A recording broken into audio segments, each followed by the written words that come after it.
Vous écoutez le débrief, issu de l'épisode S307 du podcast Faut pas pousser les ISO, diffusé le jeudi 11 novembre 2021. Cette émission vous est proposée en partenariat avec Sony et sa gamme de boîtiers hybrides plein format photo et vidéo pour les professionnels et les amoureux de la belle image.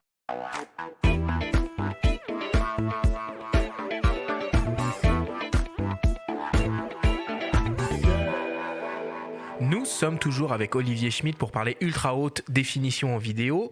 Olivier, si on devait essayer de résumer et de synthétiser tout ce qu'on s'est dit pendant cette émission, qu'est-ce qu'il faudrait retenir ? Alors, je pense qu'il faudrait retenir l'essentiel, forcément, c'est qu'il n'y a pas de meilleure définition. Tout dépend de votre projet, effectivement du support de diffusion, mais d'une façon générale, mon conseil, ce serait quand même d'utiliser les pleines performances du matériel que vous avez acheté pour le rentabiliser forcément, pour être future-proof, donc préparer l'avenir en termes de captation, quitte à diffuser aujourd'hui dans des définitions moindres si vous le souhaitez.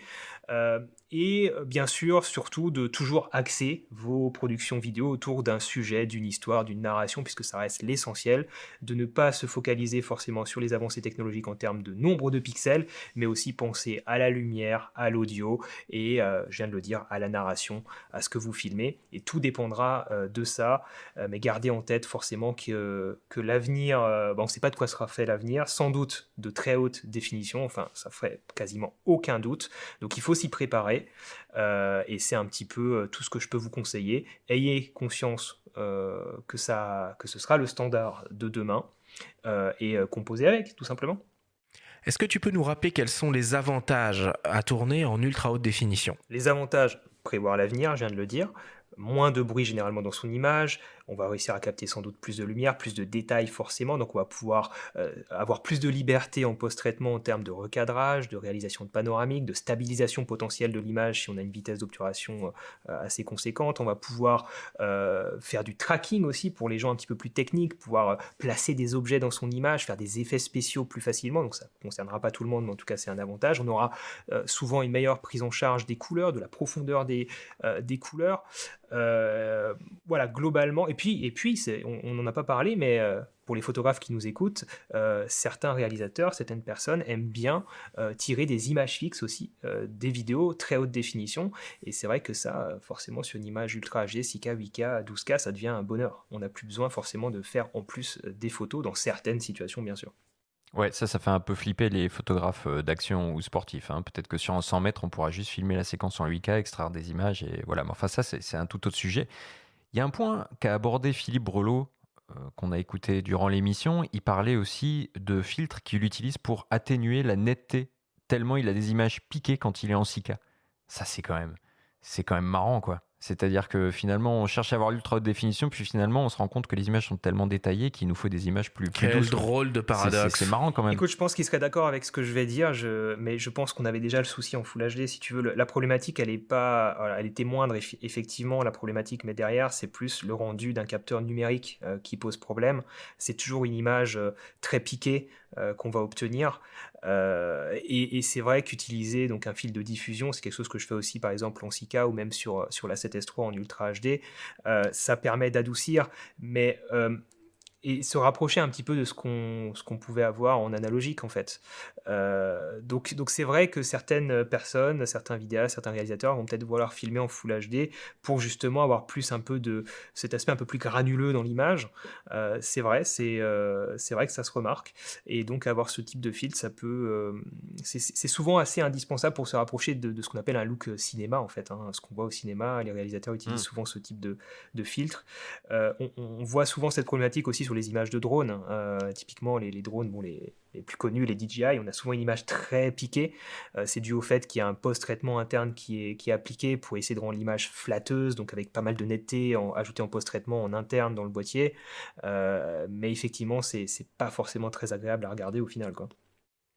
Alors Philippe m'expliquait pendant notre entretien que un des postes de coût quand on tourne en Ultra HD, c'est le maquillage, puisque le maquillage des acteurs, hein, évidemment, puisque au moment de l'arrivée donc du cinéma numérique en 2K, le maquillage a dû évoluer. C'était plus possible d'utiliser des poudres comme on utilisait du temps de l'argentique. Donc ils ont développé ce qu'on appelle des maquillages fluides, et que maintenant avec l'ultra haute définition 6K, 8K et même 12K, le maquillage fluide ne suffisait pas, et il va donc falloir développer de nouvelles sortes de maquillage pour qu'il ne se voit pas sur le visage des acteurs et des actrices. Ça fait une belle problématique écologique en perspective, intéressant.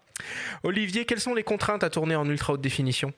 Les contraintes, la taille de fichier, le coût global. Donc tu viens de parler d'un autre aspect que je rencontre pas, que je ne connais pas de mon côté, mais effectivement ça fait sens.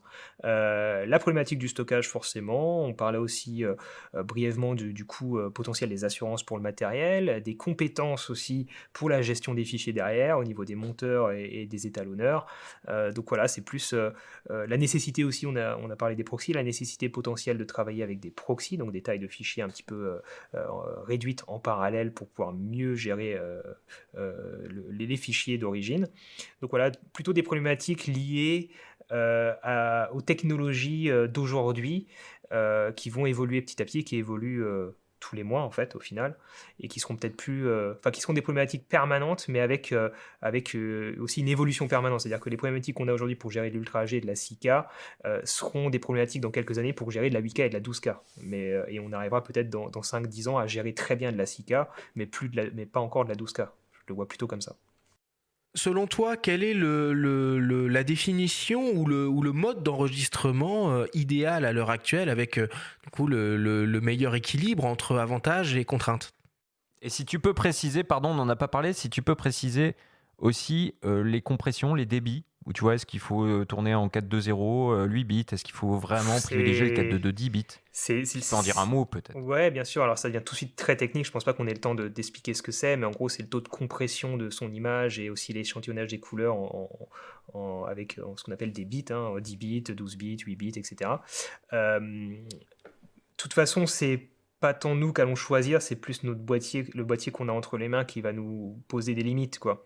Et comme je disais tout à l'heure, je suis plutôt partisan d'utiliser les pleines performances de ce qu'on a acheté pour aussi rentabiliser notre achat. Donc, et puis qui peut le plus peut le moins, tu vois, c'est un peu aussi ma conclusion quelque part. Aujourd'hui, si vous avez un boîtier qui filme en Ultra HD, on a tous des smartphones aujourd'hui, quasiment tous des smartphones qui sont capables de filmer en Ultra HD. Alors certes, l'image est compressée, on a un tout petit capteur, etc., mais ça reste quelque part de l'Ultra HD. Donc autant filmer en Ultra HD quand vous pouvez le faire. Aujourd'hui, en 2021, c'est quand même mon conseil. Tout le monde ne sera pas forcément d'accord, c'est ma façon de voir les choses. Mais je dirais, voilà, aujourd'hui, l'Ultra HD, pour moi, c'est quasiment déjà le nouveau standard. Autant l'utiliser. Le stockage n'est plus forcément un énorme souci en Ultra HD. La diffusion non plus. On est tous fibrés. On pourra bientôt faire tous des lives en Ultra HD. Bref. Je pense qu'on peut se le permettre. Et si vous voulez faire des ralentis et que vous ne pouvez pas le faire en Ultra HD, faites vos ralentis en Full HD. Potentiellement diffusez-les comme ça sur les réseaux sociaux, ce sera très bien, largement suffisant vu les compressions qu'appliquent les réseaux sociaux. Mais si vous voulez faire un petit court-métrage et upscaler cette Full HD en Ultra HD, c'est pas grave non plus, vous pouvez vous le permettre.